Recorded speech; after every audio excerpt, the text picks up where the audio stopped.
करी हे प्रभु, अब तक मैं संसार को ही महत्व दे करके और आपसे दूर रहा, आपके चरणों में कभी मेरा ध्यान लगा नहीं, इसलिए जीवन में दुख है, पीड़ा है। अब प्रभु दर्शन दीजिए। और भगवान से दर्शन की याचना करी।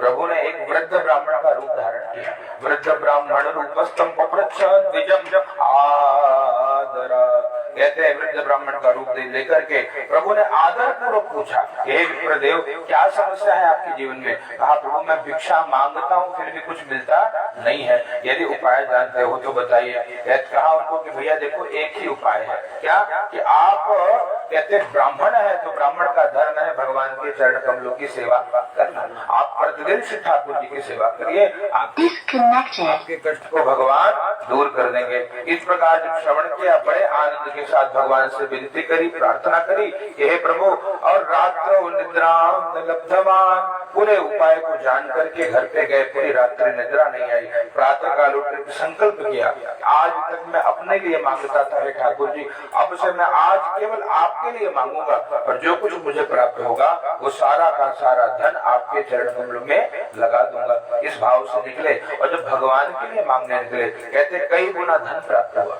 कहते सबने सब कुछ दिया भगवान के लिए, किसी ने उनको मना नहीं किया। जब सारी सामग्री मिल गई तो मंदिर में बैठ करके भगवान की दिव्य कथा का रसपान किया, भगवान की कथा श्रवण करी और भगवान की कथा को सुनते ही हृदय को परम शांति का अनुभव हुआ।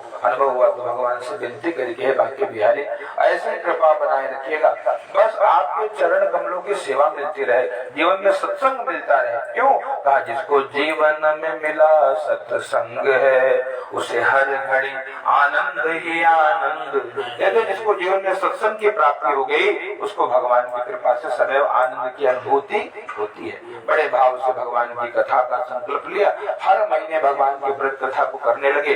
धीरे धीरे जीवन की दरिद्रता समाप्त हुई, धन ऐश्वर्य बढ़ा। और एक बार उनका मित्र लकड़हारा उस गांव में आकर के देखा कि ब्राह्मण देवता संपन्न हो गए हैं। पूछा कि महाराज जी किसने दिया आपको? कहा देने वाले तो भैया भगवान है। बोले क्या हमको भी मिलेगा?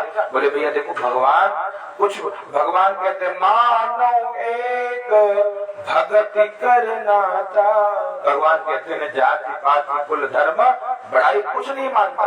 भगवान की दृष्टि में जाति पाति का महत्व नहीं है। इसलिए शबरी मैया राघव जी की प्रतीक्षा करते हैं तो शबरी मैया के को दर्शन देने रघुनाथ आते हैं। और भाव से जो भी जूठा बेर भी अगर प्रभु को दिया है, भगवान ने भाव को देख करके उस बेर को भी स्वीकार किया है। इसलिए कहते हैं सबसे ऊंची और प्रेम सगाई। भगवान की दृष्टि में प्रेम का महत्व है। मानव एक भक्ति करनाता, और भक्ति के नाता को भगवान मानते हैं। ऐसा जब सुना तो लकड़हारे ने भी कहा कि प्रभु हमारे यहाँ भी भगवान की कथा हो, हम भी भगवान की सेवा करें। ये सौभाग्य से मिलता है भगवान की सेवा करने का जो अवसर है। वो जब कहते हैं भाग्योदयेन बहुजन्म समर्जितेन सत्संगमो च पुरुषो लभते तदा वै।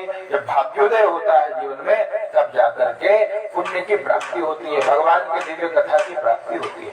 और इस प्रकार से लकड़हारे ने भी भगवान की सेवा करी और यहाँ जब तक दोनों रहे भगवान का भजन करने के कारण आनंद में रहे। देह छोड़ने पर भगवान के श्री धाम को चले गए हैं। प्रेम श्री हरिलाल की, सत्यनारायण भगवान की जय।